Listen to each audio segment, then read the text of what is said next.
परीक्षा के अंदर दो क्वालिफाइंग पेपर होता है बच्चों। यहाँ पर एक होता है इंग्लिश क्वालिफाइंग 300 नंबर का पेपर होता है, और एक भारतीय भाषाओं में से किसी एक भाषा में आपको चुनना होता है। तो मोस्टली आप हिंदी मीडियम वाले स्टूडेंट हो, आपको एक हिंदी लैंग्वेज का भी पेपर क्वालिफाई करना होगा। जैसे इधर प्रारंभिक परीक्षा में प्रीलिम्स सिर्फ क्वालिफाइंग नेचर का है, इसके मार्क्स कहीं ऐड नहीं होते। जब तक आप इसको क्वालिफाई नहीं करोगे इन दोनों पेपर को, तब तक आप सिलेक्ट नहीं होंगे। तो इन दोनों पेपर को क्वालिफाई करना जरूरी है। और इन दोनों पेपर की खास बात आपको पता है, यहां पर आपको एक एस्से लिखना होगा इंग्लिश में, 100 मार्क्स का एस्से होगा बच्चों, 100 मार्क्स, और 600 शब्द में लिखना होगा। एक एस्से आपको अंग्रेजी में भी लिखना है 600 वर्ड्स के अंदर, और एक एस्से आपका यहां पे भी है, इंडियन लैंग्वेज है, जैसे आपने हिंदी को चुना, तो यहां भी आपका एक 100 नंबर का 100 मार्क्स का और 600 वर्ड्स का आपका एक एस्से होगा। तो बेसिकली आपको 4 एस्से लिखने हैं, 4 एस्से लिखने हैं। एस्से नंबर 1, एस्से नंबर 2, इन दोनों के मार्क्स जुड़ेंगे, आपकी फाइनल मेरिट तय होगी। और इन दोनों, यहां पर भी आपको 2 एस्से लिखने हैं, लेकिन इनके मार्क्स ऐड नहीं होंगे। और आपको क्वालिफाइंग पेपर को पास कराने में इन एस्से का बड़ा रोल होता है। हालांकि इसमें से 300 में से 75 नंबर ही लाने हैं, इंग्लिश में भी 300 में से 75 लाने हैं, और उसके बाद यहां पर किसी भारतीय भाषा, फॉर एग्जाम्पल आप हिंदी को चुनोगे, वहां पर भी आपको 75 नंबर ही लाने हैं। लेकिन वो 75 नंबर लाना वो थोड़ी टेढ़ी खीर हो जाती है कई बार, ठीक है। तो कितने ऐसे, कहाँ है ऐसे? 2 ऐसे यहाँ है और 2 ऐसे यहाँ है, 4 जगह ऐसे है। आप 4 ऐसे लिखने हैं आपको ओवरऑल। आगे कहानी समझ में? तो ये पूरी कहानी है। अब देखो, यूपीएससी अपना जब नोटिफिकेशन जारी करता है, मैं बिल्कुल बेसिक से ही चलता हूं बच्चों, मैं ये मान के चलता हूं कि आप कुछ नहीं जान रहे। हमेशा से मैं जब भी कोई क्लास का प्रारंभ करता हूं, शुरुआत करता हूं, वैसे भी ये प्रारंभ बैच है, तो मैं ये मान के चलता हूं मेरे सामने जो मेरे प्यारे बच्चे हैं ये कुछ नहीं जानते, मुझे बिल्कुल बेसिक से इनको बता के चलना है। तो अब मैं आपको दिखाना चाहता हूँ यूपीएससी जब अपना नोटिफिकेशन जारी करता है, उस सिलेबस के अंदर वो एस्से के बारे में क्या लिखता है। ओके, तो एस्से के बारे में वो क्या लिखता है एक बार समझ लेते हैं। जैसे 2026 का नोटिफिकेशन आया था इस बार, तो हर साल नोटिफिकेशन जारी करता है। उस नोटिफिकेशन के अंदर जैसे 2027 के लिए भी नोटिफिकेशन आएगा, उस नोटिफिकेशन में यूपीएससी क्या बताता है, भैया कितनी पोस्ट होगी, प्रारंभिक परीक्षा कब होगी, मुख्य परीक्षा कब होगी, सिलेबस क्या है ना, फिजिकल पैरामीटर्स क्या है, एकेडमिक क्वालिफिकेशन आपके पास क्या क्या होनी चाहिए। ओके, तो यहाँ 2026 का ही नोटिफिकेशन है हमारे पास लेटेस्ट। उसके बाद वो एस्से के बारे में क्या बोलता है, देखो साफ साफ बोलता है, निबंध में वो आपसे क्या उम्मीदें कर रहा है, क्योंकि जो यूपीएससी आपसे चाहता है पहले वो तो पता चले। कहता है उम्मीदवार को विविध विषयों पर निबंध लिखना होगा। पहली बात कहता है विविध विषय, आपके सब्जेक्ट बड़े डायनामिक हो सकते हैं, डाइवर्सिफाइड हो सकते हैं। तो वो पॉलिटी का विषय हो सकता है, इकोनॉमी का हो सकता है, ज्योग्राफी का, एनवायरनमेंट का, फिलॉसफी का, वो कोई भी विषय हो सकता है। दूसरा, उनसे अपेक्षा की जाएगी, उनसे मतलब आप जो मुख्य परीक्षा लिख रहे हो, आपसे उम्मीद की जाएगी कि वो निबंध के विषय पर ही केंद्रित रहे। समझ गए? जो पूछा गया है उसी पर ही केंद्रित रहे। ऐसा वो क्यों बोलता है उसका मैं आपको कारण बताता हूँ। जब आप जनरल स्टडीज के आंसर लिखते हो बच्चों, 2 ही तरह की वर्ड लिमिट होती है, तो 150 शब्द या 250 शब्द। लेकिन जब आप ऐसे राइटिंग कर रहे हो, वहां आपको 1000 से 1200 शब्द लिखना है, जिनके मार्क्स ऐड होंगे। 125 नंबर के 2 ऐसे आ रहे हैं ना, वहां पर आपको 1000 से 1200 शब्द लिखने हैं, तकरीबन 10-12 पेज लिखने हैं। तो ऐसे में भटकाव बहुत ज्यादा हो जाता है ना, लिखते लिखते लिखते पता नहीं कहाँ चले गए, और फिर याद आया, ओ माय गॉड, मुझे तो लिखना क्या था, मैंने लिख क्या दिया। तो ऐसे राइटिंग के पेपर में भटकाव बहुत होता है, इसलिए वो कहता है कि निबंध के विषय पर केंद्रित रहे। उसको पता है आप कहाँ मार खाओगे, पहले से ही उसने आपको सूचना दे दी। तो उस निबंध के विषय पर कैसे टिके रहे, उससे कैसे ना भटके, ये भी मैं आपको बताऊंगा। उसके बाद कहता है अपने विचारों को सुनियोजित रूप से व्यक्त करे। सुनियोजित मतलब प्लान्ड तरीके से हो, ऐसा ना लगे कहीं कुछ लिख दिया, एक पैराग्राफ में कुछ लिख दिया, कहीं फिर कुछ और लिख दिया, और कोई किसी भी तरह का कोरिलेशन ही नहीं है, जो पूछा गया ऐसी कोई बात ही नहीं कर रहे, बस आपने वो कहते नहीं कॉलेज स्टाइल में आपने 10-12 पेज भर के आ गए, वैसा इधर नहीं चलेगा, समझिए। तो वो क्या कहता है, अपने विचारों को प्लान तरीके से आपको क्या करना है, एक ऑर्डरली, इंग्लिश में क्या कहता है, ऑर्डरली फैशन होना चाहिए। ऑर्डरली फैशन का मतलब एक के बाद एक के बाद एक, एग्जामिनर के दिमाग में चोट मारो आप जाके, देख मैंने पिछला पैराग्राफ ये लिखा था, नए पैराग्राफ में ये नई बात लिखी, फिर ये लिखा, फिर ये लिखा, फिर ये लिखा, उसको लगे हाँ प्लान्ड वे में ये बच्चा अपने विचारों को प्रस्तुत कर रहा है। फिर क्या कहता है, और सबसे बड़ी बात कहता ना, इमोशन में बहना नहीं है, और संक्षेप में लिखे, संक्षेप में लिखे, पता चले कि एक बात कहने के लिए आपने 50 शब्द यूज कर लिए। विचारों में सटीकता, आपने हिंदी में पढ़ा होगा, सतसैया के दोहे जो नाविक के तीर, देखण में छोटे लगे घाव करे गंभीर। मतलब शब्द तो आपने लिमिटेड ही बोले, लेकिन उसके अंदर इतनी बड़ी बात कह दी ना आपने कि सामने वाला देखता ही रह गया।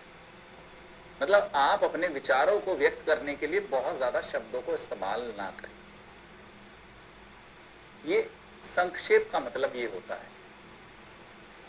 तो क्या होना चाहिए, देखो यहीं से कीवर्ड हम यहीं से निकालेंगे, उसकी आपसे क्या उम्मीद है, ये उसने सिलेबस में ही बता दिया कि ऐसे में वो आपसे क्या चाहता है। फिर कहता है प्रभावी हो, प्रभावी समझ, इंप्रेसिव हो, सामने वाला पढ़े तो लगे अरे क्या, मतलब आपके ऐसे लिखने के स्टाइल से, आपकी लैंग्वेज से, आपने जिस तरीके से उसका फ्लो मेंटेन किया है, वो आपसे कहते हैं प्यार कर बैठे, अरे कहाँ है, मैं इस बच्चे से मिलना चाहता हूँ, कौन है ये, मतलब वो इतना इफेक्टिव हो कि गूज बम है ना, एक दो बार तो रोंगटे भी खड़े कर दो। अगर कुछ भावनात्मक पक्ष है तो एक दो उसकी आंखों से आंसुओं के बूंद भी टपका दो, है ना, उसकी आंखों से बूंद टपकने, आप पता लिखते लिखते है ना, खुद ही लिखे जा रहे, इमोशनल हुए जा रहे, है ना, रोए जा रहे, अरे बहुत दर्द है भाई जिंदगी में, ऐसा नहीं है, आपको इमोशनल नहीं होना, पता पहले खुद के आंसुओं से अपनी पूरी कॉपी भर दी, खराब कर दी पूरी कॉपी, नहीं नहीं, सामने वाले को हमें रुलाना है, खुद नहीं रोना हमें, ठीक है। तो प्रभावी हो, सटीक अभिव्यक्ति हो, सटीक मतलब जो कहना चाहते सीधा वही चोट मारी, आप घुमा फिरा के बात नहीं करनी, ठीक है। हाँ, सटीक अभिव्यक्ति के लिए अंक प्रदान किए जाएंगे। उसने साफ बोल दिया वो आपसे ऐसे में क्या चाहता है। पहला उसने कहा बहुत विविध विषय हो सकते हैं, पहली चीज क्या बताई उसने, विविध विषय हो सकते हैं। तो अगर आप ये सोच रहे हो आपके ऐसे सिर्फ पॉलिटी पे होंगे, आपके ऐसे सिर्फ इकोनॉमी पे होंगे, ज्योग्राफी, एनवायरनमेंट, सोशल इश्यूज पे होंगे, वो कहीं पर भी हो सकते हैं, निबंध कोई बंधन नहीं है, विषय कहीं से भी आ सकता है, पहली बात तो वो विविध होगा। दूसरी बात उसने क्या बोली, निबंध के विषय पर केंद्रित रहे, है ना, आप विषय पर केंद्रित रहे, इधर उधर की बातें ना करें, विषय केंद्रित रहे। दूसरी बात उसने आपसे बोली। तीसरा वो कहता है बच्चों अपने विचारों को सुनियोजित रूप से व्यक्त करें, प्लान्ड हो, ऑर्डरली मतलब एक लयबद्धता हो, सुनियोजित, ओके, लयबद्ध हो। उसके बाद क्या कहता है, संक्षेप में लिखे, संक्षेप लिखे व सटीक लिखे।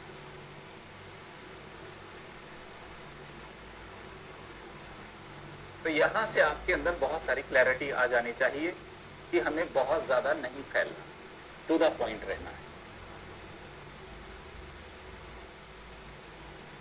ठीक है, ओके। हाँ, लिखते रहो बेटा, लिखते रहो। आज मैं आपको पूरा निबंध का बेसिक अंडरस्टैंडिंग दूंगा, कल से फिर हम मतलब एक किसी निबंध को कैसे हैंडल करें, क्या उसकी डिमांड है, क्या क्या हमें उसमें करना है, वो सारा तो मैं आपको आज बताऊंगा। कल से फिर मैं आपको एक एक एस्से का एनालिसिस कराना सिखाऊंगा। 2-3 दिन हम एस्से का एनालिसिस करेंगे, ब्रेन स्टॉर्मिंग करेंगे। फिर मैं आपको हेल्प करूंगा कि कोई इंट्रोडक्शन, देखो ये ऐसे था, इसका इंट्रोडक्शन हम ऐसे लिख सकते हैं, इसकी मेन बॉडी ऐसे लिखेंगे, इसका कंक्लूजन ऐसे लिखेंगे। फिर हम आने वाली क्लासेस में वो सारी चीज़ें कवर करेंगे। ओके, तो आप ये लिख सकते हो।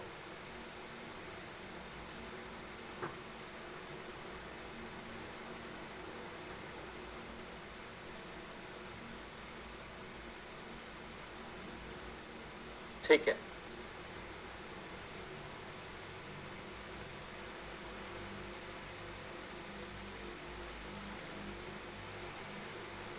नेक्स्ट चलते हैं बच्चों, नेक्स्ट चलते हैं। यहाँ के बाद जैसे अब मैं आपको बताता हूँ पेपर कैसा होता है। जैसे साल 2024 का एस्से, ओके 24 वाला मैंने लिया है, civil service examination mains examination है 2024 का, ये आपका एस्से है।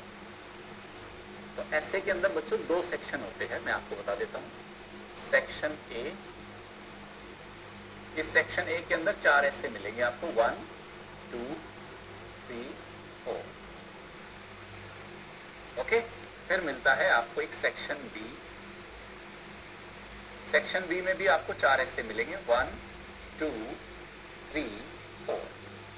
मतलब कुल मिला के आपके टोटल कितने होंगे, 4 एस्से तो यहाँ हो गए, 4 एस्से यहाँ हो गए। इन 4 में से आपको कोई एक लिखना है, इन 4 में से आपको कोई एक लिखना है। यानी कि सेक्शन ए से एक एस्से लिखना है, सेक्शन बी से भी आपको एक एस्से लिखना है। ये भी 125 नंबर का है और ये भी 125 नंबर का है। ठीक है, तो मैं आपको एक बार दिखा देता हूं कि किस तरह से आता है वो पेपर, एग्जाम हॉल वाली फीलिंग करा देता हूं मैं आपको। ये देखिए, जैसे सेक्शन ए के अंदर ये 4 एस्से थे, एस्से नंबर 1, 2, 3, 4। कहता है जंगल सभ्यताओं से पहले आते हैं और रेगिस्तान उसके बाद आते हैं। जंगल सभ्यताओं से पहले आते हैं, रेगिस्तान उनके बाद आते हैं। क्या पूछना चाह रहे हैं पता ही नहीं चल रहा है ना, अभी नहीं पता चल रहा, लेकिन जैसे ही ऐसे की आपकी कुछ 6-7 क्लासेस हो चुकी होगी, आपको बहुत कुछ समझ में आना शुरू हो जाएगा। ओके, एक और जैसे बोला, भविष्य के साम्राज्य मस्तिष्क के साम्राज्य होंगे। The empires of the future will be the empires of the mind. ये क्या कहना चाहता है? ओह माय गॉड, प्रसन्नता कोई मार्ग नहीं है, प्रसन्नता ही मार्ग है। उसके बाद प्रश्न पूछने वाला ही विज्ञान का सच्चा सिपाही है। The daughter is a true man of science. तो इन चारों में से आपको कोई एक लिखना है जो आपको सुविधाजनक लगे। ठीक है, कोई टफ नहीं है। कहते नहीं कई बार क्या होता है ना, ऊपर क्या परत ऐसी चढ़ी हुई है, परत आपको देखने में लग रही इतनी टफ, और जब आने वाली 3-4 क्लासेस हो चुकी है आप बोलोगे इतना आसान। ओ माय गॉड, घबराऊं मत, जब तक मैं हूं तब तक तो नहीं घबराना है ना। अभी समझ में नहीं आ रहा, इसीलिए मैं क्लास में हूं। अगर आपको खुद से समझ में आ जाता तो मेरी क्लास लगाने की जरूरत क्या पड़ती? ठीक है ना, तो मैं यहाँ हूँ ही इसलिए ताकि इतनी जटिल चीजों को आपके लिए आसान बना सकूं। इसी के लिए ही आप यहाँ हो और मैं भी यहाँ हूँ, है ना। वो 3 इडियट वाला लग रहा है ना, ये कहना क्या चाहता है, अपने को तो यही समझ में नहीं आ रहा। नेक्स्ट कहते हैं सेक्शन बी को देख लेते हैं। सेक्शन बी में क्या कह रहा है भाई, देख लेते हैं कहीं राहत है क्या। सोशल मीडिया युवाओं में छूटने का डर, फियर ऑफ मिसिंग आउट बोलते हैं जिसको आप, है ना, FOMO, FOMO बोलते हैं ना, FOMO है। तो सोशल मीडिया युवाओं में छूटने का डर पैदा कर रहा है, जिसके कारण उनमें अवसाद, उनमें अकेलापन बढ़ रहा है।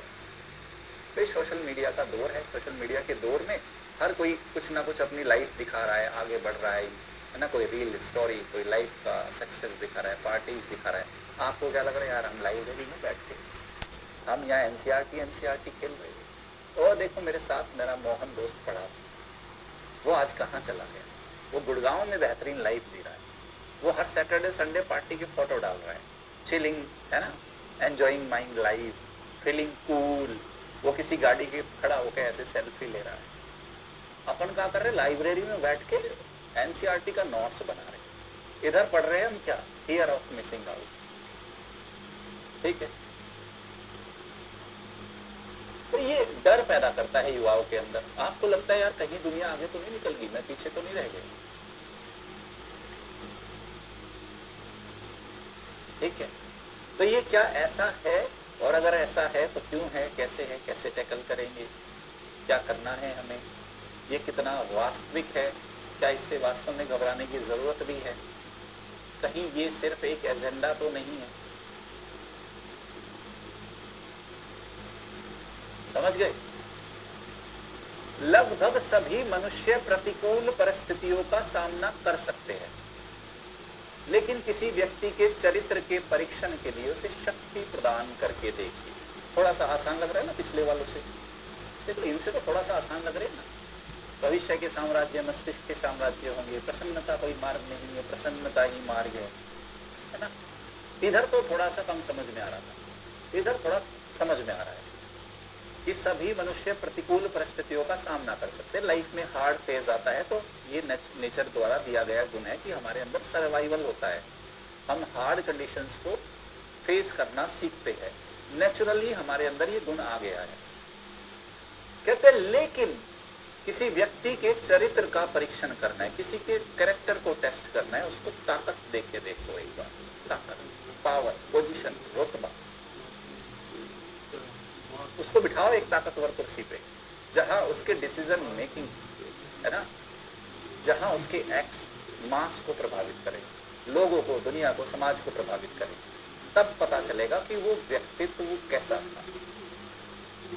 कहते नहीं टफ टाइम में तो सब है ना हाथ जोड़ के कंधे झुका के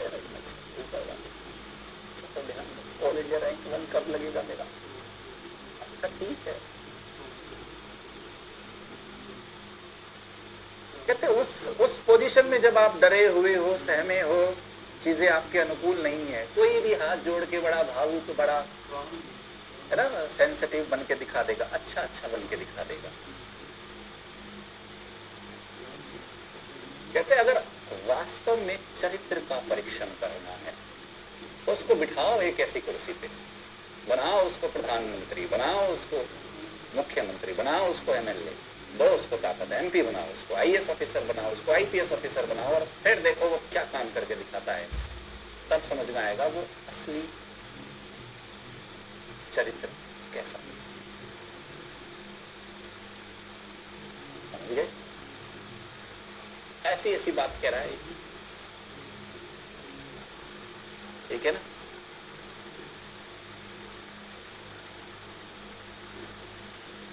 फिर क्या मतलब, ये पकड़ में आ रहा है ना, ये थोड़ा थोड़ा पकड़ में आ रहा है, इधर वाले आपको लग रहा होगा थोड़ा कम पकड़ में आ रहे हैं। चलो फिर क्या कहता है, व्यापक परिणाम वाले सभी विचार हमेशा साधारण ही होते हैं। कहते हैं जो बड़े बड़े प्रभाव पैदा करते हैं ना दुनिया में विचार, वो दिखने में बड़े सामान्य लगते हैं।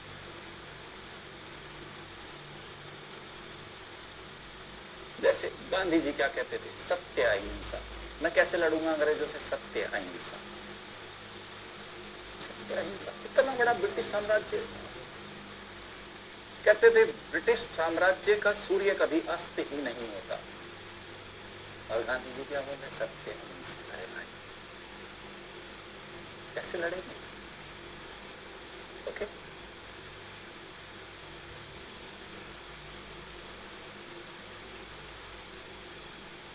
समझ में आ गई बातें? तो कह रहे जो बड़ा इंपैक्ट पैदा करते हैं, बड़ा इंपैक्ट पैदा करते हैं, वो बातें सामान्य सी होती है। तो आपको बताना है क्या वास्तव में ऐसा है, ऐसा हो सकता है, या सिर्फ ये किताबी बातें हैं? फिर कहता है, ये भी समझ में आ रहा है थोड़ा सा, गलती होने की कीमत, गलत होने की कीमत कुछ ना करने की कीमत से कम है। मतलब ये कहता है कुछ ना करना ज्यादा गलत है, गलत करना कम गलत है। समझ गए? एक आदमी कहता है मैं जिंदगी में कुछ करूंगा ही नहीं, एक तो वो है, और एक कहता है करके देख ले, तुम गलत भी होगा तो क्या हुआ, कुछ ना होगा, कम से कम तजुर्बा तो होगा। तो इस बात को आप कैसे लिखोगे, इस बात को, पहली बात, इस बात को लिखना है आपको कितने शब्दों में, 1000 से 1200 शब्द। इस चीज पे मुझे 11-12 पन्ने भरने हैं भाई, 11-12 पन्ने कहां से, जस्ट इमेजिन। मैं आपको बताता हूं 11-12 पन्नों का क्या मतलब है, जरा मुझे कुछ समय दीजिए, मैं आपको कुछ पन्ने ला के दिखाता हूं। भाषा में 2 पेज है, ठीक है, पेज नंबर 1 इधर लिखा रहेगा, पेज नंबर 2 इधर लिखा रहेगा। और टेक्निकली हम क्या मानते हैं बच्चों कि एक पेज पे 75 शब्द आते हैं, कितने, 75, कितने शब्द, 75 शब्द। अब कोई इतना बड़ा बड़ा अक्षर लिख रहा है, एक ही पेज पे 5 अक्षर लिखा, नहीं वैसा नहीं, एवरेज, इस पेज पे 75, इस पेज पे 75, तो 150 वर्ड्स। तो अगर आप 150 शब्द वाला यूपीएससी का जीएस का भी क्वेश्चन देखोगे तो इधर क्वेश्चन लिखा रहता है, फिर नीचे स्पेस, फिर इधर स्पेस, 150 शब्द है। और अगर मुझे कितने लिखने हैं, 1000 से 1200 शब्द, तो एक, इसका मतलब आगे पीछे मिला के 150, फिर एक और पेज आएगा 150, फिर एक और पेज 150, तो 7 पेज हो गए कुल मिला के, ऐसे 7 पेज होंगे बैक टू बैक, 1 2 3 4 5 6 7।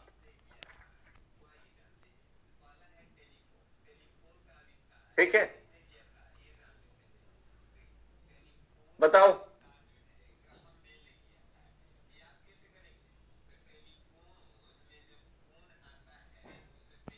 तो ऐसे आपको 7 पेज लगेंगे, 7 पेज, 1, फिर एक और आएगा 2 3 4 5 6 7। तो ये आपको आइडिया हो जाना चाहिए आपको कितना पेज लिखना है।